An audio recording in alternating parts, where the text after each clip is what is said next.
Hi everyone, my name is Danny. Um, I make all types of YouTube videos, and for those people who do watch my videos, you do know that I also play chess, and from time to time, I make chess videos, and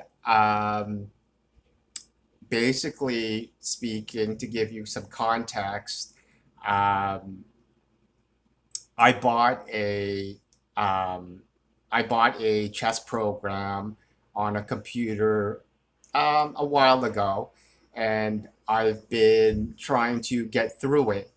Um, I think that there's a total of 10 levels, I believe, or so. And so at some point, I decided that um, I was going to start recording some of the games that I played. And so I started recording videos, and so I want to just keep recording the chess games that I play against this computer program up until the last level. Yeah, basically up until the last level. And so, um, and I've been posting quite a few of those. You've been watching, if you've been watching any of the YouTube channels, YouTube videos on my channel. And so I have another one for you, which is, and so this was played. I played this. Just recently. And so what I do is I play the game, and once it's finished, um, because of the greatness of technology, the computer program lets you document all of the game and all of the moves. So what I usually do is I after I finish playing the game, I analyze the game on my own. I review the game, especially if I know that I'm going to be making a YouTube video on it, because you always need to rehearse and review before you make a YouTube video so you know what you're talking about so that you're prepared. And then I eventually make the video, which I'm doing now. So like I said, the game was played not too long ago. I reviewed it a little bit, and now I'm actually making the video of it's a play-by-play, but also an analysis with my comments.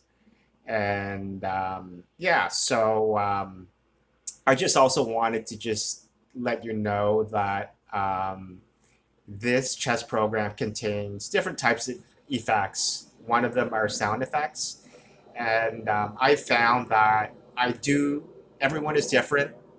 For myself personally, I enjoy the sound effects on this chess program. So you can turn them on or off, but um, the sound effects that I've turned on are the noises that you're hearing in the background. So it kind of sounds like, for example, airplanes or vehicles or air conditioning or birds or something like that. And also, as the pieces move, as they capture pieces, there are sound effects with that too. And so all of those are on, and I purposely did that because I enjoy the sound effects. I think it makes the game more interesting and more and better. And so um, for this game I am playing with the black pieces, and the computer is playing with the white pieces. Okay, it's important to know that. So so just to reiterate that, um, I'm playing with the black pieces, I'm playing with the black pieces, and the computer is playing with the white pieces. And okay, so let's just get going here.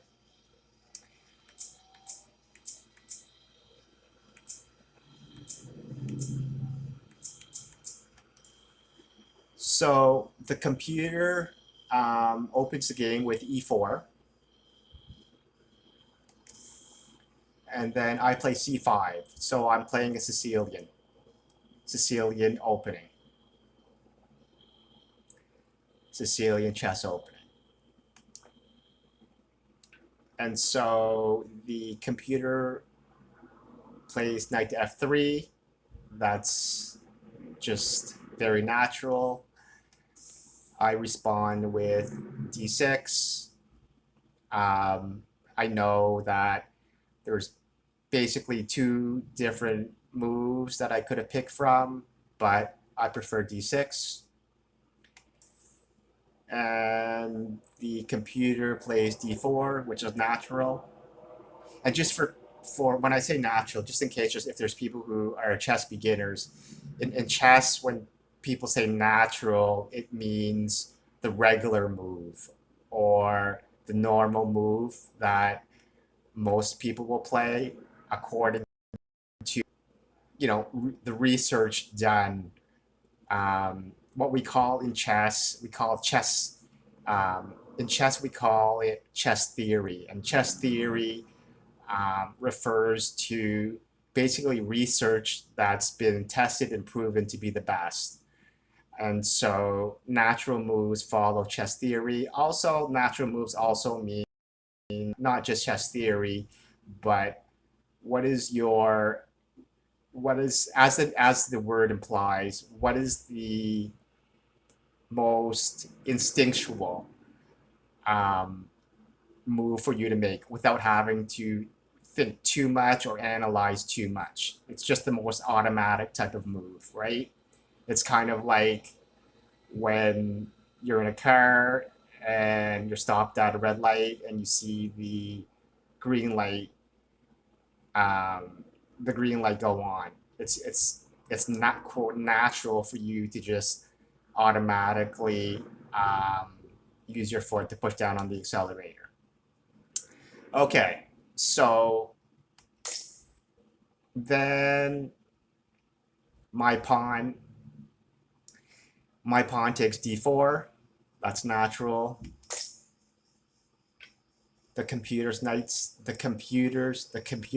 takes d4. That's natural.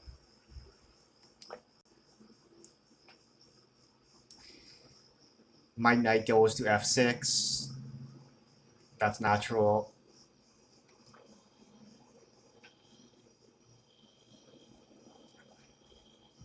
The computer's knight goes to c3. So all of these moves are just following the normal basic lines of basically any Sicilian defense. And then I move a6. So when I move a6, that means that when someone plays the moves that the black pieces have played, including a6, that would be considered the Najdorf. About my pronunciation. It would be the Sicilian Najdorf, defense. So the Sicilian Najdorf defense is denoted by all the previous moves plus a6. And then the computer plays bishop to c4. So in my experience, this move, bishop to c4, it's irregular, unnatural, it's not common, and it's also awkward. But the thing I'll say about it is that it's awkward, but not that awkward. And I'll tell you why in just a bit. So for me, that type of irregularity I consider that as a little bit of a weakness, and I try to exploit that, and you'll see what I mean in a bit. So I play e5. So there's a couple options that I could have did, but here I play e5. Um, it's a developing move, and I'm attacking the white knight with a tempo. And for beginners who don't know what I mean by tempo, like tempo basically means that um, like in chess, you don't really want to be wasting moves, right? You want to make sure that all of your moves sort of are productive, right? Because you only have so many moves. And so by tempo, it's you're we're kind of meaning that um, I'm gaining a little bit of time with the move that I'm making, right? So, which means that if I'm making a move with a tempo, it's making the computer kind of waste a move. Therefore, I'm gaining moves. And also on my end, it's a move that it's kind of like I make one move, but I'm doing two things at once. So I'm gaining a move in that sense. It's kind of like that. And so the computer responds by moving knight to f3. So that, like, not only did I gain a tempo by moving my pawn to e5, but like that knight usually, um, well, I'm going to be using a little prop. I think what I have is a ruler. And so I find the ruler sometimes helps. So usually this knight here, when when white plays e5, it normally goes to b3 here. And so, but the thing about b3 is it's not that bad of a move, but it's not that good of a move either, because to put the knight on b3, it's kind of a little bit of a useless square, somewhat for the knight. But for the knight to go all the way back to f3, which is the space where it's sort of started at, that's kind of almost even worse, because you know the knight is sort of just going backwards to exactly where it was. So it's just worsening that loss of tempo.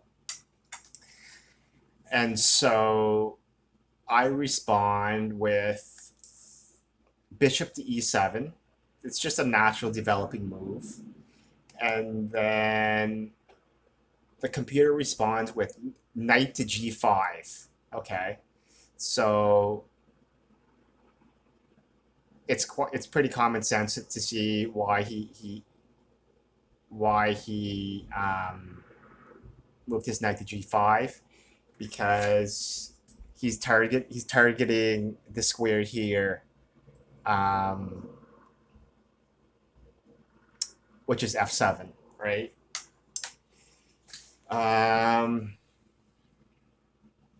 And then I decide to castle, and the computer also castles. And then I move my bishop to g4. So the reason that I did that, the reason that I moved my bishop to g4 is that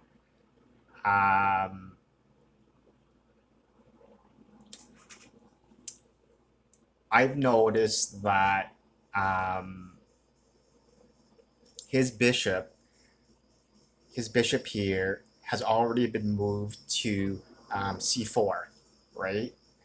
So by moving my bishop to g4 and attacking his queen, like, he can't really move that. He doesn't really want to move that bishop again, right? Because that would be moving it twice, and that's a loss of tempo for him. Um, therefore, in order for him to protect his queen, he would normally have to move this pawn up, right? Which is the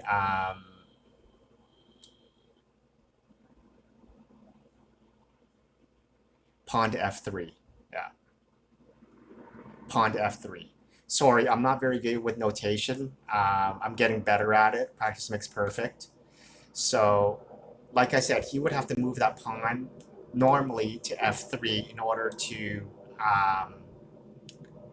stop the fact that I'm attacking his queen with my bishop.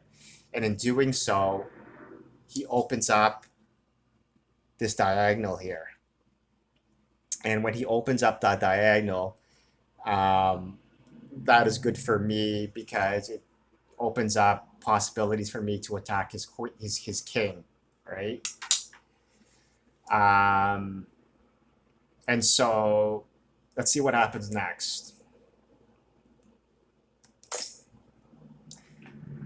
So the computer's knight takes f7, just like I sort of noted. And so my rook takes f7.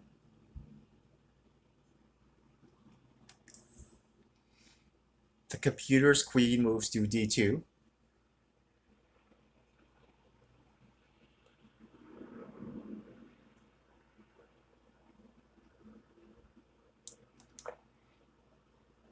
And then my knight moves to c6.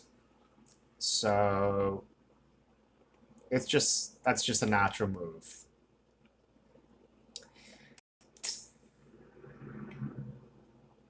The computer's bishop takes f7, putting me in check, capturing my rook.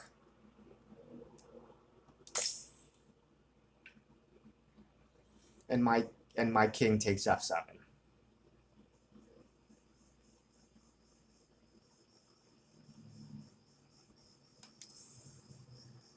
So here, so this is a little bit awkward, in my opinion. So the computer decides to move f3, which, like I said, is sort of the reason why I brought my bishop out like that, to open up this diagonal here.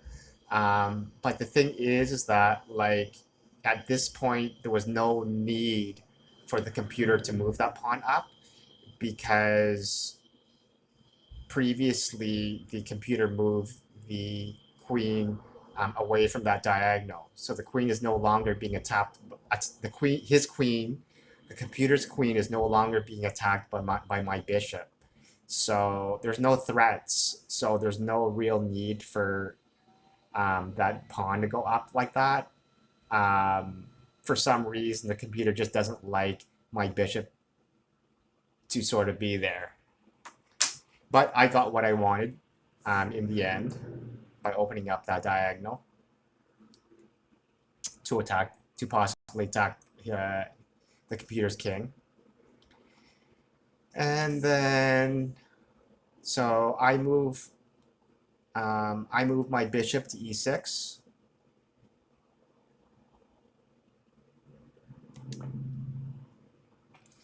And the computer moves his knight to d5. So that's a pretty good move. That's right in the center, a very strong position.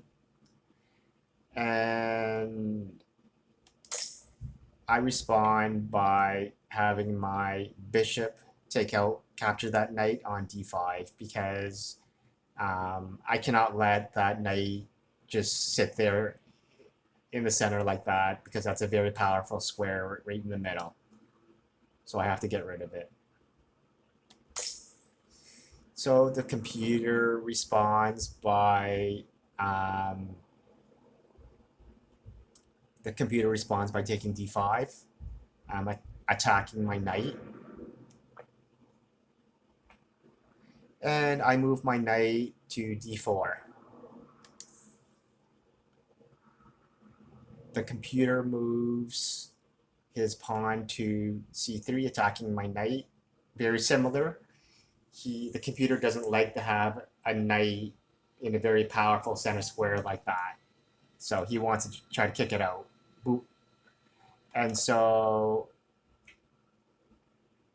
I move that knight to f5.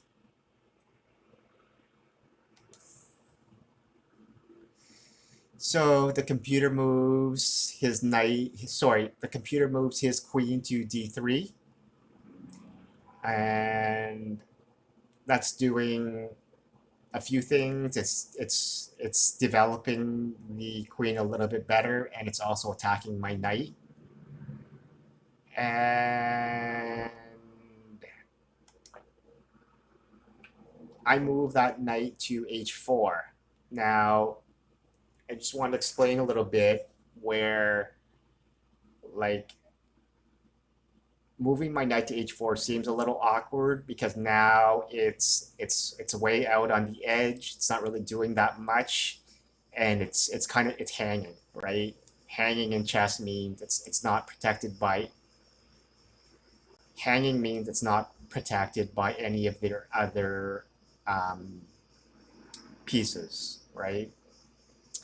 So, but the reason that I did that is because more natural is to move my queen here to d7. That's a more natural move, to move my queen to d7, because it not only protects that knight, but it also develops the queen. And the reason I didn't move that queen there is because I'm eyeing this square here, b6, right? That's a square that I want to play, because if I can get my queen on b6, I'm attacking the long diagonal towards the king, and I'm also eyeing that pawn on b2. And so it's sort of like a I don't know the terminology, when you put a king in check and you're also like attacking another piece, and therefore capturing that other piece other than the king, right? Because the king has to sort of get away from the check, and in doing so, after they move the king, you can capture the other piece. So I'm eyeing that square for a possible check and an attack and capturing that b2 pawn right here, the b2 pawn. And so the computer responds by moving their bishop to e3. So that's a good developing move. And so basically my plan of possibly moving my queen to b6, that's out the window now. And so therefore I move my queen to d7.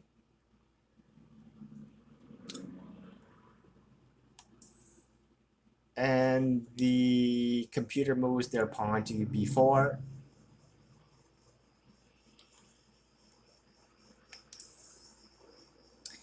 And then I move my pawn to b5. So you remember, I denoted that I'm playing the the Sicilian Najdorf, or Najdorf Sicilian. Is it called the Sicilian Najdorf or the Najdorf Sicilian? Either way, I'm playing the Najdorf Sicilian Defense, which is denoted by a6. And so a6, it does a few things, but one of the things that it does is that it prepares the move pawn to b5, because if you want to move if you can get your pawn to b5, you want to eventually possibly move it to b4 and launch an attack on the queen side here, on the white's queen side.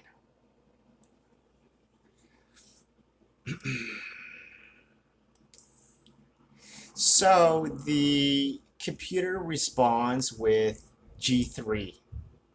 So the computer doesn't like my knight to be there because my knight is very close to the computer's king side, the computer's king, and that's kind of a threat there. So I respond by moving my knight to f5. That's still a good square.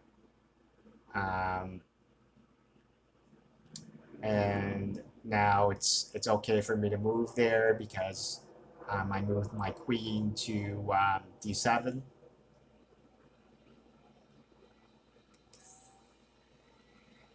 And when I moved my knight to f5, I was also attacking his bishop, and the computer doesn't want his bishop to be exchanged, so the computer retreats their bishop to f2. And then I move my knight to h5. So basically the reason that I'm doing that is I'm trying to basically launch an attack on his. I'm basically trying to launch an attack on his king side. I'm basically trying to launch an attack on his king, right? So by moving my knight there, I'm sort of getting to his king. And then the computer moves his rook on a to d1, just developing his rook.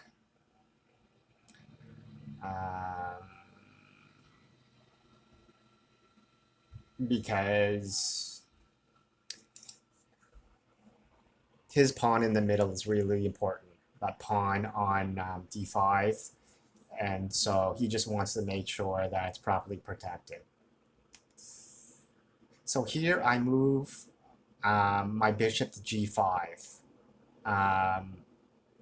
And so the reason that I moved my bishop there is, again, I'm trying to launch an attack on his king here. And you'll see why, specifically why I made that move. And I'll explain that in a bit. And so the computer moves their bishop back to e1. See, the computer knows that I'm launching an attack. And so the computer wants to basically, as you can see, there's with both of my knights here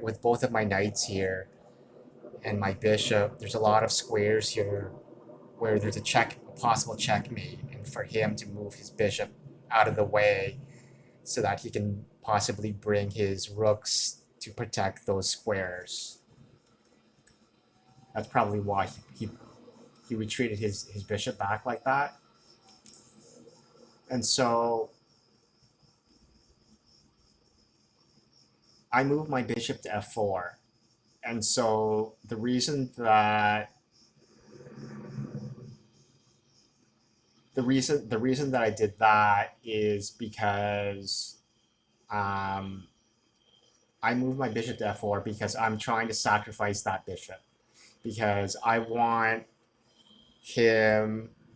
the computer's pawn on g3 to take that bishop. Therefore, that will open up the whole g file, and that's a very good opening towards his king, right? So I'm laying the plans for an attack on his king. And so the computer accepts my sacrifice and um, takes my bishop on f4. And I continue with my attack. So my knight takes f4. My knight takes that pawn on f4. So here it's very powerful. Square for my knight to be now.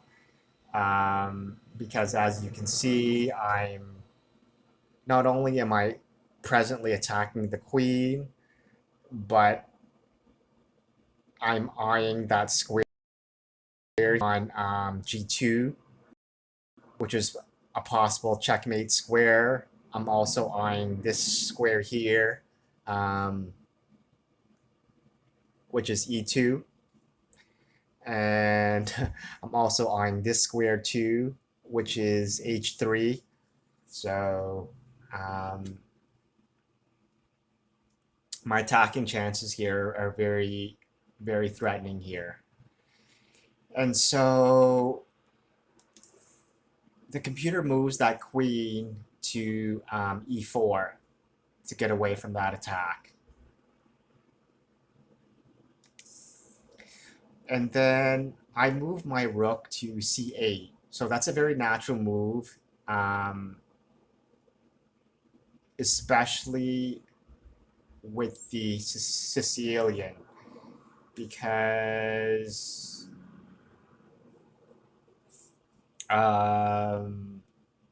it's kind of interesting here because with the Sicilian,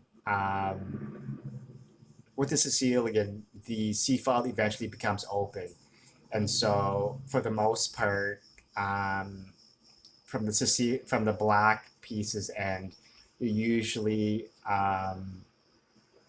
trying to use that open C file. So that's a very natural way for black to play the Sicilian, to attack that C file.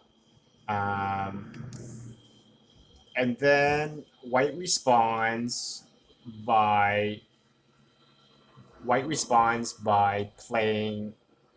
moving their queen to b1. So the reason I think that the computer moved their queen there is, generally speaking, it's never a good idea to put the queen kind of like exposed like that in an exposed position.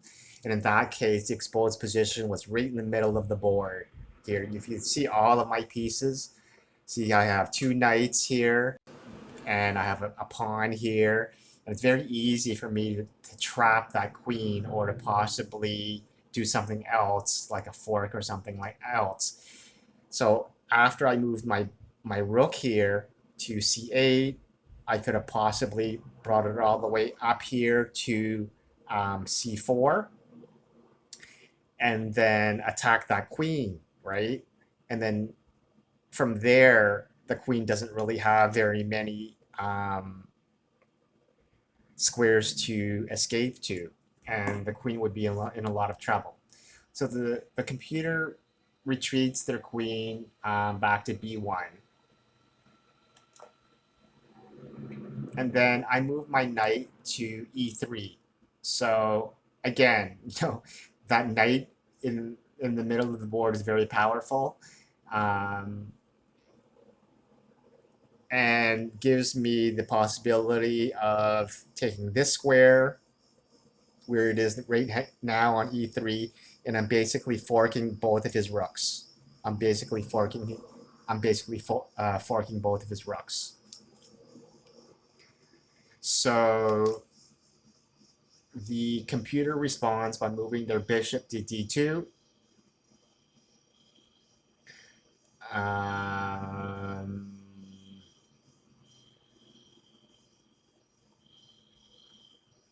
Yeah.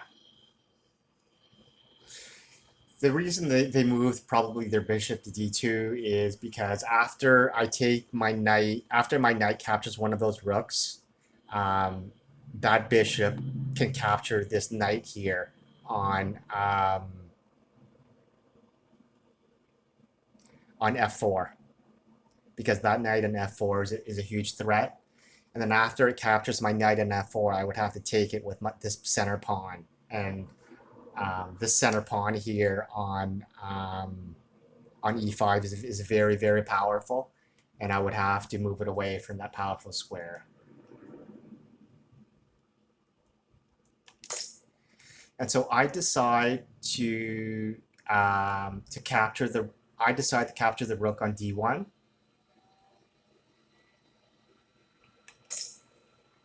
So the computer decides to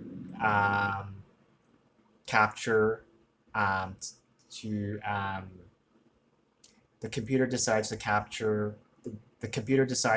my knight with their rook on d1. And so again, you know, these knights here in those like positional squares are just so powerful and are doing so much damage. Here's another damaging move: is I move my knight to e2, putting him on. I move my knight to e2, putting him on check, and I'm actually forking this pawn here, which is on c3. And I can do so because, as I said before, I moved my rook here to c8. So having that rook there is very it's just very invaluable, very efficient. So the computer gets out of the check by moving their king to f2. So my knight takes that pawn on c3.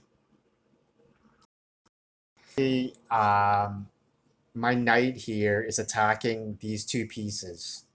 And so obviously the rook and the queen are of bigger value than the knight. So I'm definitely going to take one of them, right? So therefore, the computer has no option. The computer has to capture that knight with their bishop. And that was a very good bishop, a very powerful bishop. And but the computer had no choice but to get rid of that knight. And so my rook takes that bishop on c3. The computer's queen grabs my pawn on h7. And then I move my queen to e8. And the reason that I do this is because if white decides to make a plan of taking this rook here and moving it to g1, it's got control of this whole g file, right? And so it's targeting, the rook is able to target this pawn with the assistance of this queen, right? So not only is this pawn going to be captured by white, but if my queen just stays in back of on the same rank as the king, I'm possibly looking at losing my queen, right? I don't know the terminology but it's basically if the rook puts the king in check, and then I have to move. If the rook puts a king in check, I have to move the king, and then the rook takes my queen, right? And there's also other things too, where if you get the rook in here, if the rook eventually does capture that pawn, the queen can keep checking. The queen can keep moving around and checking my king into different spots. And not only will, like I said, lose that queen and that pawn, but it's very possible that I could be checkmated on these two back ranks, on the 8th rank and the 7th rank. So I have to make sure that I'm not in that position and that I'm properly protecting my pawn on g7. Not only because it's a loss of material for that pawn to be captured, but because it does a lot of other damage to me, possibly being checkmated, as I just said. And so the king moves to the king. The computer's king moves to g1. There's a few reasons why. Um, One reason would be because the king would, their next move would be, well, I have a rewind button actually on this program, so I'm just going to rewind this a little bit and say, um, yeah, the king was there. So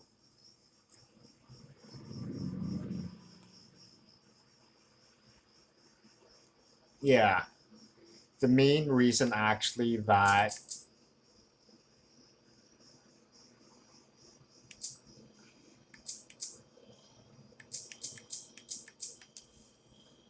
the main reason that the king moved, the computer's king moved to g1 is because it's a little bit of a trap, right? The computer wants me to think, oh well, the king is not the king. The king is no longer protecting that pawn on um, f3, right? So because it's no longer protecting that pawn on f3, I can just take it now. But if I take it if I take that pawn with my rook, this queen just moves to this square here, h5, putting my king in check. And then once I have to deal with that, once I have to deal with that check, the queen can take my rook on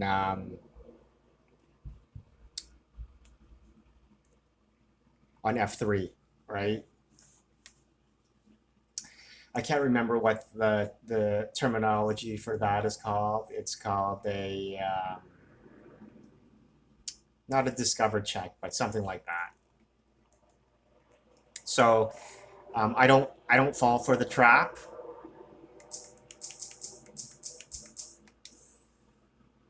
And I move my rook to c7. And the reason that I do this is, again, for the reasons that I just explained before.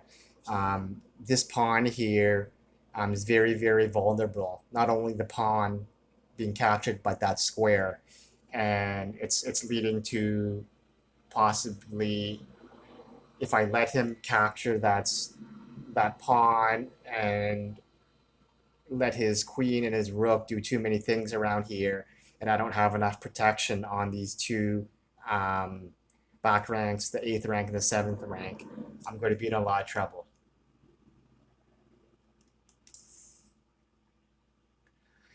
And so the computer moves their queen to f5, putting me in check.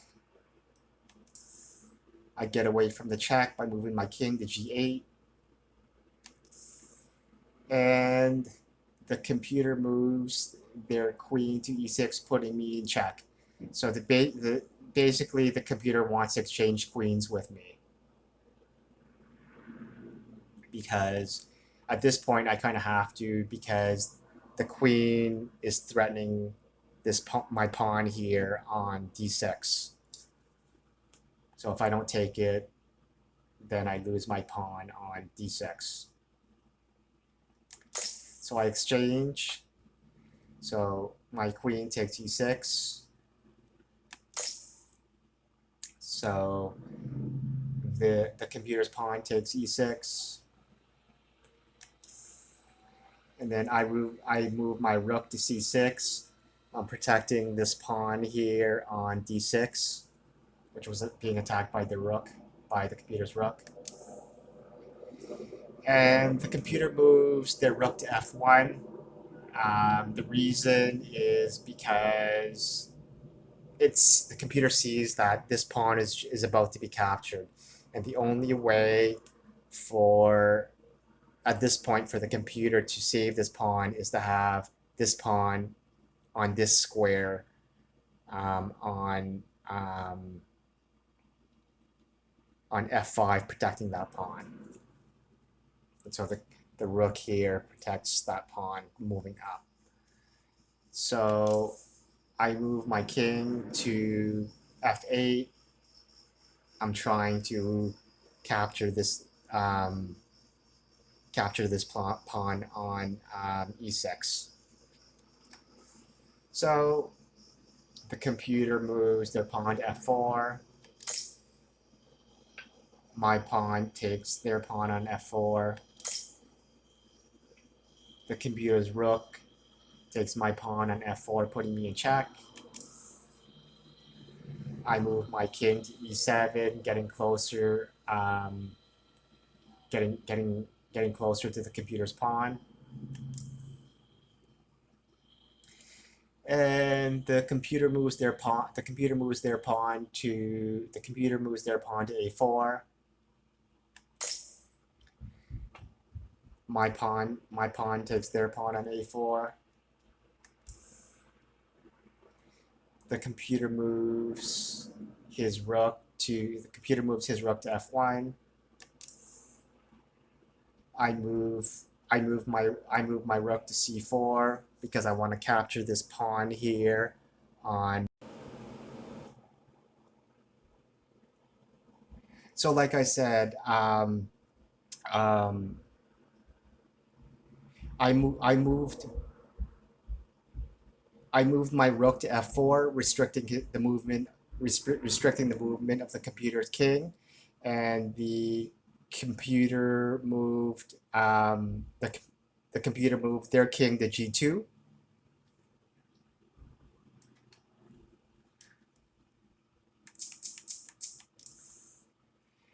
And then I moved my king to e5.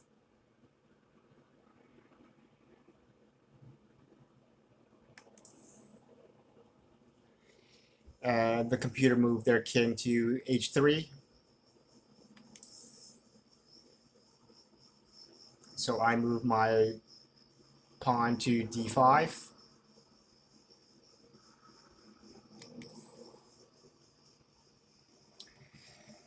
The computer moves their rook to g6, attacking my pawn.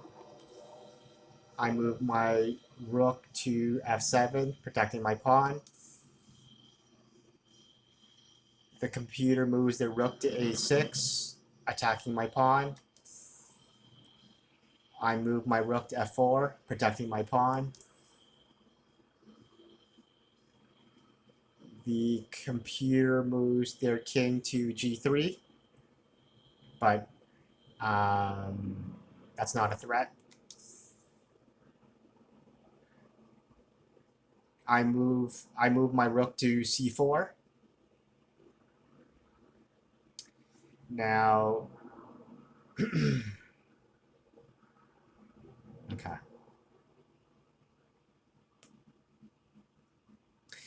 The reason that I moved my rook to c4 is, yeah, well, it just, by moving my my rook to c4, I'm still protecting my pawn on a4, and I'm also allowing my pawn to move to d4, right? Because if I kept my rook there in the same spot, I wouldn't be able to move this pawn forward, because then this pawn here on a4 would be captured. And so the computer moves their rook to a5, sort of trying to stop me from moving this pawn forward. And then I move I move my pawn to g6. The computer moves their rook to a8. I move my king to f5. I kind of want to protect that pawn on g6. The computer moves their rook to f8, putting me in check. I move my king to g5. The computer moves his rook to a8. I push my pawn forward to d4. The computer pushes their pawn to h4, putting me in check. So here I have to be very careful, because if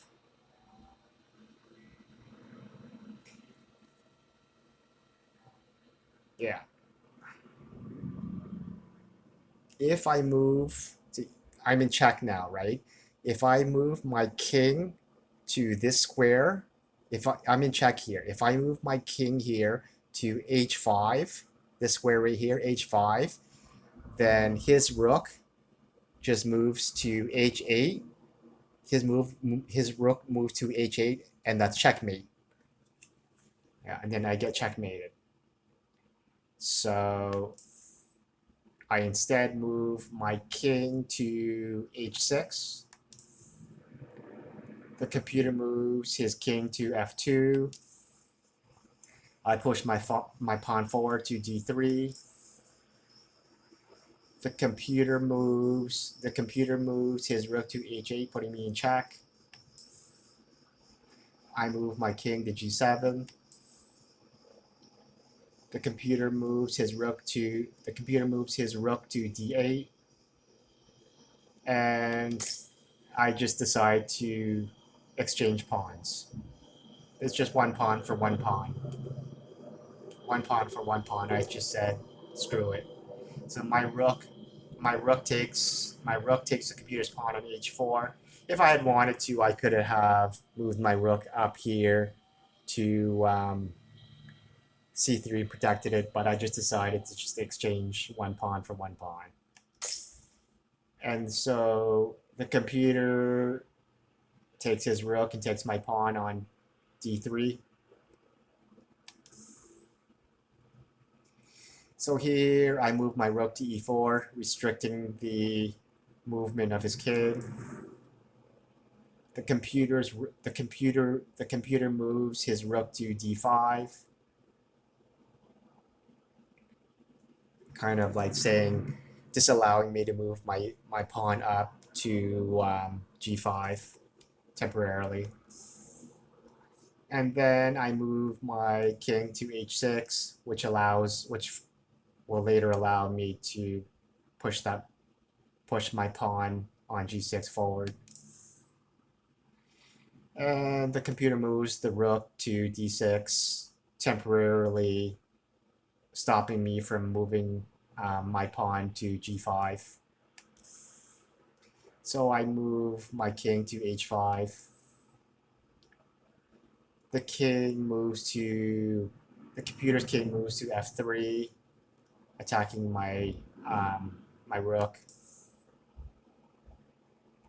So I move my rook to c4. The computer moves his rook to d8. I push my pawn forward to a3. The computer's rook puts me in check by moving the rook to h8. I move my king to g5. The computer moves his rook to a8. I protect that pawn. By moving my rook to c3, also putting him in check. The computer moves his king to e4. So I move my king to f6.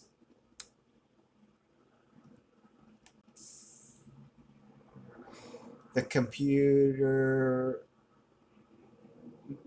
moves his rook to a6, putting me in check. I move my king to g7. The computer's rook goes to a5. I move my king to h6. The computer moves his rook to a6. I move my king to h5. The computer moves their king to d4, attacking my rook. And I decide to move my rook to b3. And so what I moved my rook there because I'm trying to pull the king over towards this side, towards my pawn. Because at that time, I was curious to know if they would exchange my pawn for their rook. So I'm just trying to see if they would do that. And so the king moves, the computer moves their king to c4. So I move my rook to f3.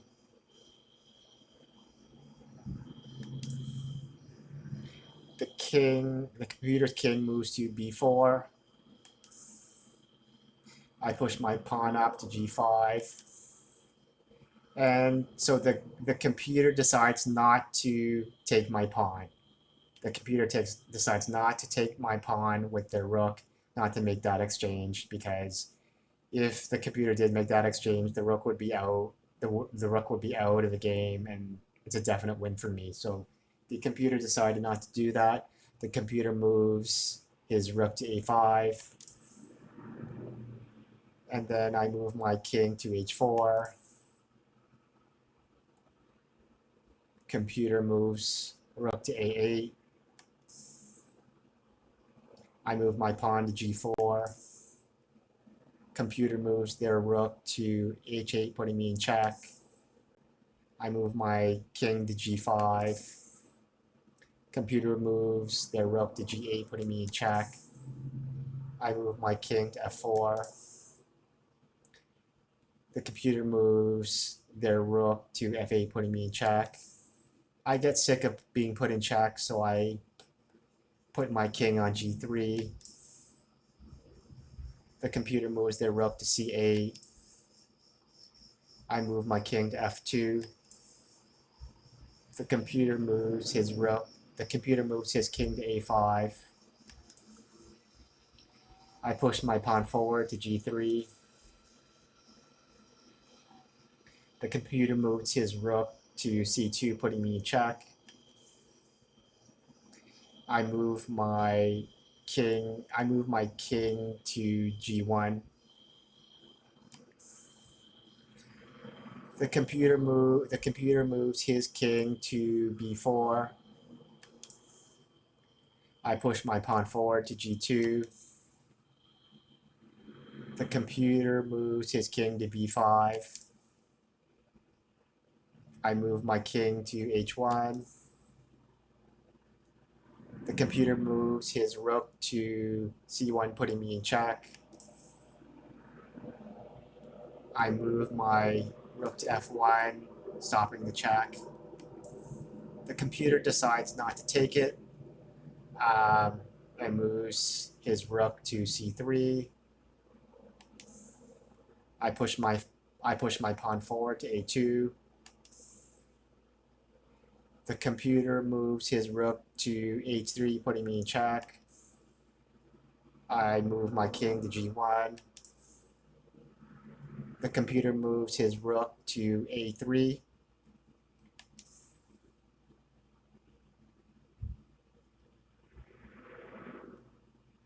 So here, okay, I decide to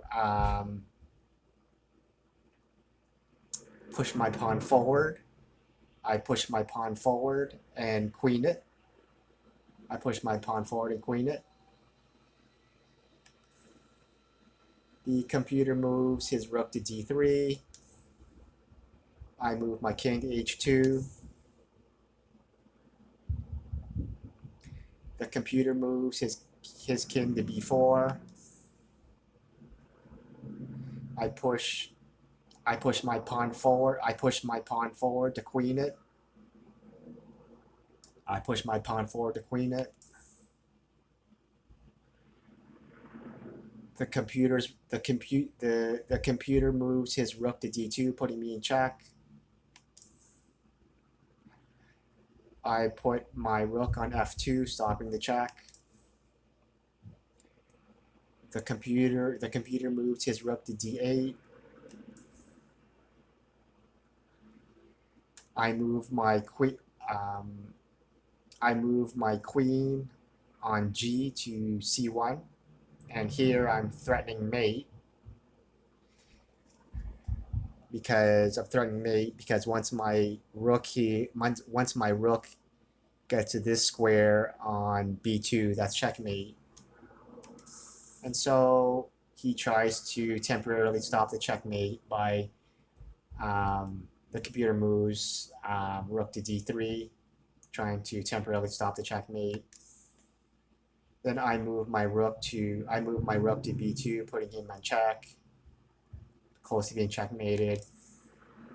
And then the computer moves his rook to b3, and then my rook takes his rook. My rook takes his rook on b3, putting him in check. Yeah, he's just in check. Is that check? Yeah. My rook. Yeah. So my rook took his rook on b3, putting him in check. So he just captures it. His king captures my rook on b3, and then my queen on a goes to b2, putting him in check. And then the computer moves his king on to a4, and then there.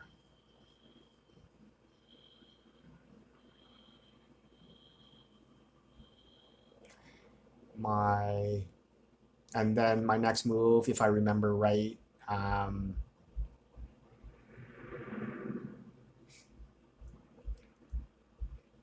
my queen, if I remember right, I move my queen on c1 goes to a1, and that's checkmate. Yeah. So that's it. I didn't want the video to go this long, but I'll be honest, and if you want to properly review and analyze a game, it takes time. You can't really cut too many corners. And so I just want to wrap this up very quickly and say thanks a lot for watching this video. Thanks for watching all of my videos. It's much appreciated.